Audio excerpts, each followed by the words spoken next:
అబ్బా నిన్ననే గట్ల ఒక స్కామ్ ముచ్చట చెప్పుకున్నామో లేదో గీయాల మల్లో స్కామ్ చూసిండ్రా. స్కామ్ల కాలం నడుస్తున్నదుల్లా. అయితే గీయాల ఏం స్కామ్ అనుకుంటున్నారా? నేను చెప్పుడెందుకు, మీరే చూడండి.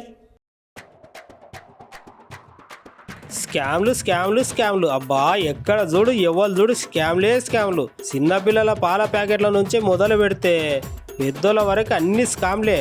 నేను చెప్పే ముచ్చటంటే కొనుగోలు చేసేటోళ్ళు ఒక్కసారి ఉలికి పడతారు. అవునోళ్ళా, ఈ అన్నల పేర్లు శివరాం, ఉమేష్, శివయ్య అంట. ఇంతకు అన్నలు ఏం చేసిర్రు అనుకుంటుర్రా? అన్నలు జిహెచ్ఎంసీలో మున్సిపాలిటీలో కొలువు చేస్తున్నారట. అయితే వీళ్ళు రోడ్లు ఊడ్చే అక్కలు, చెత్త తీసే అన్నలు, డ్రైనేజ్ పని చేసేటోళ్ళు ఒక్కొక్క షిఫ్ట్లో 20 మంది దాకా కొలువులకు రావట్లేదని వీళ్ళే సొంతంగా కొన్ని ఏలు ముద్రలు తయారు చేసుకొని అన్నలవే అక్కల వేసుతా మిషన్లల్లో వాళ్ళ ఏలు ముద్రలు వేసిర్రట. ఇట వీళ్ళు చేసిన పనికి జిహెచ్ఎంసీ ఆఫీసర్లు నెలకు 3,60,000 నష్టపోయిర్రట. గట్ల ఒక్క సంవత్సరం పేరు చెప్పి 43,20,000.